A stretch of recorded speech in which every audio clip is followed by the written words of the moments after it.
Hey everyone, thanks for joining me on my next project. So a couple falls ago when I was putting this boat away, it's a 2006 Crownline, the trim gauge wasn't working on the dash. I couldn't tell when I was up, down, that sort of thing. It was just really sketchy. So I went in and started looking at the lower unit and found that the wires were corroded and kind of loose on the trim sending unit. So I tried to tighten it up, put some electrical tape on it, and that didn't solve the problem. It actually made it worse. So we actually had no trim gauge at all, not knowing where we were with the lower unit in any fashion.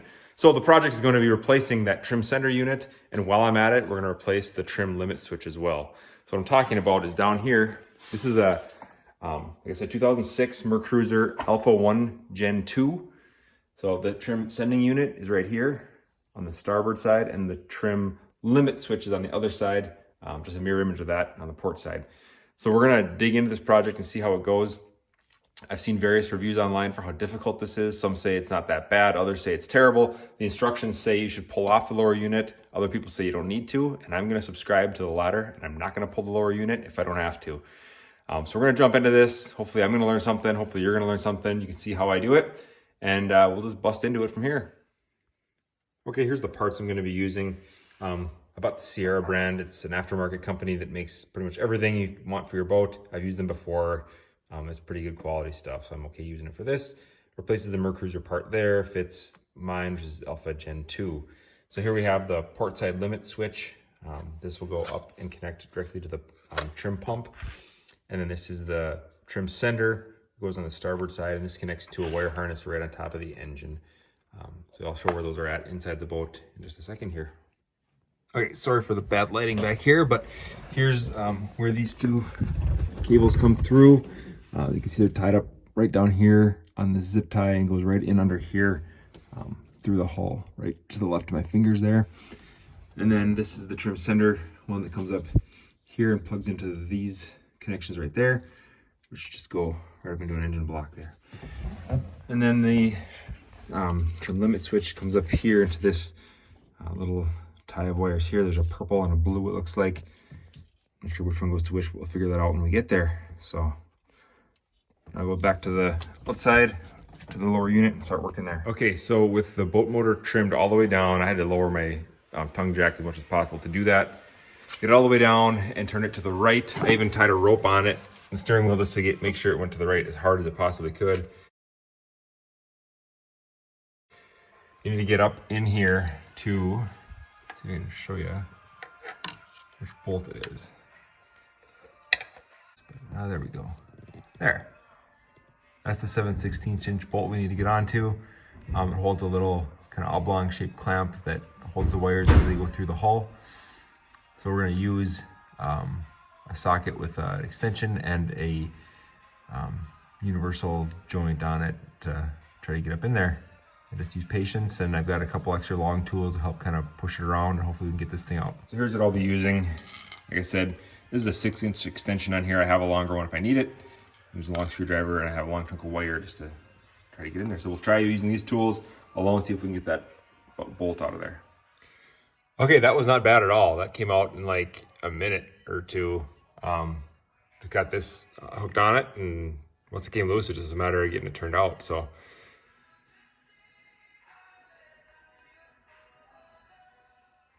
okay, up here in the boat, I'm gonna go ahead. This is the one, the trim limit switch that goes ultimately right to the pump, the purple and blue wires.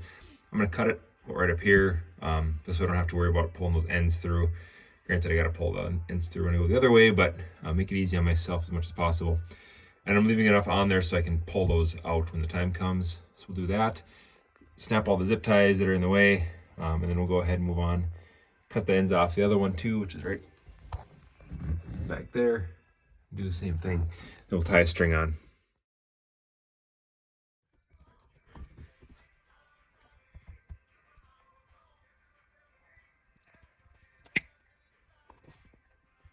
Okay, when I'm gonna pull like a fish tape or a tracer wire through anything, a wall or whatever it is, I like to do a couple things here. First, I'm gonna wrap my first round of tape with the string that I'm pulling going the opposite way. That way, the string is gonna actually be hooked on the tape to some degree so it can't pull through, because one of the worst things is that you're pulling on it and then all of a sudden it slips through the tape and you're stuck without having the wire there.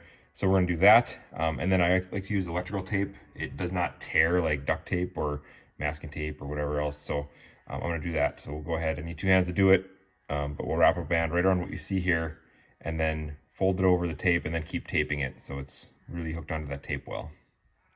Okay, there's the taped up setup, and getting the tape job done really well is more important when we're going the other way, pulling the new wires through. There'll be a lot more stress on the tape joint, but I'm here to still want to make sure we don't lose those tracers coming through. Okay, before I pull those strings through, I'm gonna go ahead and take off the 2 switches, the trim sender and the trim limit switch on that side, and then we'll start pulling them.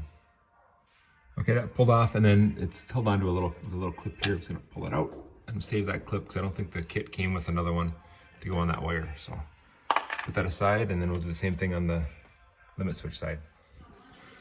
Okay, these 2 hadn't been off probably in 16 years, so they were tough. I had to get some penetrating oil in there and then put a screwdriver on it and tap on the screwdriver and twist, and eventually got it to come out without stripping, so that's a victory. Go ahead and take that off there. And now with those out of the way, we'll end up snipping these lines. At least one of them anyhow, so we can pull both lines through one side here.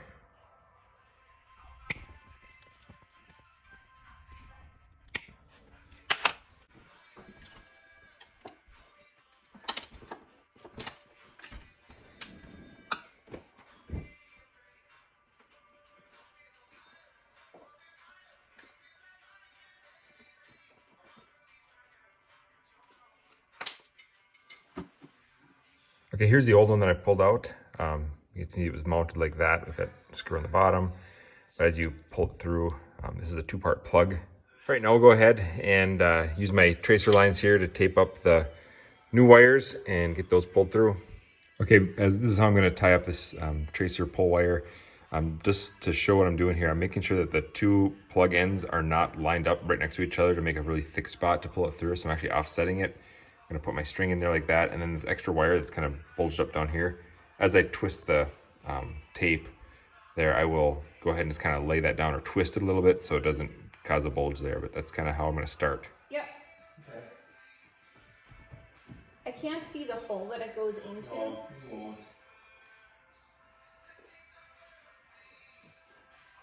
Okay.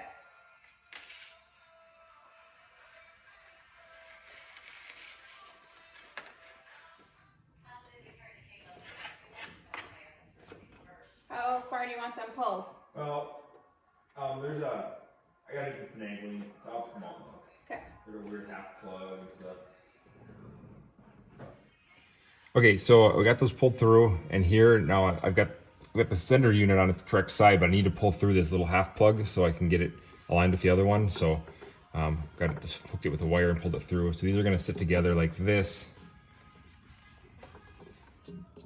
Hard to show it there, but like that. And then this clip is gonna be on the outside like this as it goes in there. So we need to get this on here like this, and it's got a little split in it so you can get the wires in there. I'll do that. I can do it right here or not. Maybe just do it like that. Show you. Like that. And that's how it's gonna sit as it goes through the hull. And then as you put pressure on that nut, or that screw right here, when you put it in, that holds it in place there and keeps it nice and watertight. So that's the idea. So we'll go ahead and use some tape on this end right here to keep this split as it is, the split plug together, and maybe on this side too, and then we'll go ahead and try to fish through the rest of the way. Okay, so with about 10 trips up and down into the boat, there we go. We got this up there. I have the bracket aligned. I'm gonna go ahead and try to fish that bolt in there and start getting it going here. I don't know if I can get that bracket any closer. I tried pulling it more. I think it's just the plugs are there and you gotta get that bolt in to tighten it down the rest of the way.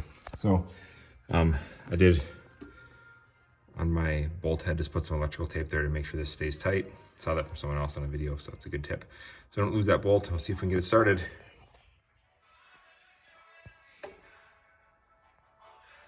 Okay, we got it in there. Looks pretty good. I got it nice and tight. Wasn't that bad. Just took a bunch of iterations to get on that nut, but once you get it started, it's just a matter of making little turns one at a time. And then now I'm gonna go ahead, and this sensor comes with a new clip to go onto this hose right here, that water hose. So we're gonna go ahead and put that on, and then we're gonna go and move to the other side, put that clip on, and then do the terminations up inside the boat. Okay, up here on the engine side, I'm looking at the new cable that pulled through. There's one side that has ribs on it, one wire, and the other wire is smooth. But when I look at what I cut off, there's no difference. The wires are exactly the same. They're both smooth. So I don't know how to tell which one's supposed to plug in a purple and which one's supposed to plug in a blue. So we're just gonna plug them in, and maybe it doesn't matter. If it matters, we'll switch it when we find out why. Okay, we made the terminations here on the trim center unit. Zip tied it back on to this cable where it was. And then, see the other one here, zip tied it there and terminated it over here. Okay, now we'll go on and adjust the trim center unit and the trim limit switch as per the directions that came with the kit. Okay, so what it says to do is turn the key on, but don't start it, and then adjust that sender unit by twisting it. So you have to have those screws loose enough to twist it until you hit the very bottom of your dial. So I'm gonna shoot for that thick line it down, and that'll mean absolute bottom, trim down as much as possible. So I'm gonna go ahead and work on the stern drive unit. My wife will video up here so you can see what that looks like as we adjust that sender unit. Okay, this part didn't go as smoothly as we hoped, getting it adjusted with the trim gauge on the dash. It kept jumping up and down, up and down. It wasn't smooth. It's supposed to just be smoothly up and down as you rotate, you know, that unit there. You can't really see it. But, so I opened it up, and this is actually my old one, but it's the old plastic part here, but this dial is actually what came out of the Sierra unit. This was loose. It just fell out when I opened it up. It looks like it was supposed to be glued. There's some residue there, like it's supposed to have glue on it. It just fell right out, so that was definitely part of the problem. So this actually comes through here like that, and this sits on there, you know, on the other side of it. So I took the old Mercruiser brand one from this old unit and put it in there.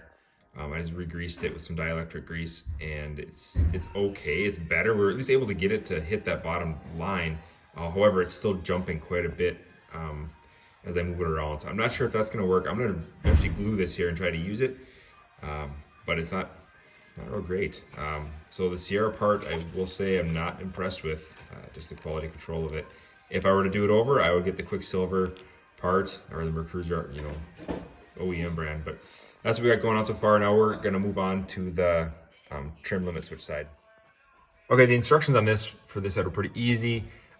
Start by trimming it all the way down like it already was, and then you're supposed to rotate it clockwise until it's buried there. It's not like it shows right now, but I had it all the way turned, and then inside the boat I had my wife trim it up, and then it would stop, and then I'd rotate this a little bit counterclockwise. It'd go a little bit more, a little more, a little more, until I hit the dimension that it shows here on the instructions. For an Alpha One Gen 2, it says 20 3/4 inches from the center of that pin to the center of that pin. So just keep rotating this until it got to that dimension, locked it in place, and it seemed to work. And fortunately too, once that was secured, we looked at the trim gauge up on the boat, and that seemed to be going smoothly too. So despite the glitchiness at the beginning with that piece over there on the sending unit, it seemed to work. So that appears to be the end of this replacement. We now have trim tilt indication, and overall it wasn't too bad of a job. It probably took me, I don't know, a few hours of solid work to get it done, but it's done. So that's how you can replace your trim tilt gate switches without having to ever pull off the back unit. Thank you to other videos that are out there and people that have commented online. I would not have been able to make this video without that. I did a lot of copying what I learned that way too. I just wanted to show another way of doing it to get another perspective and a couple other video clips on it. So hope that helps. Thanks.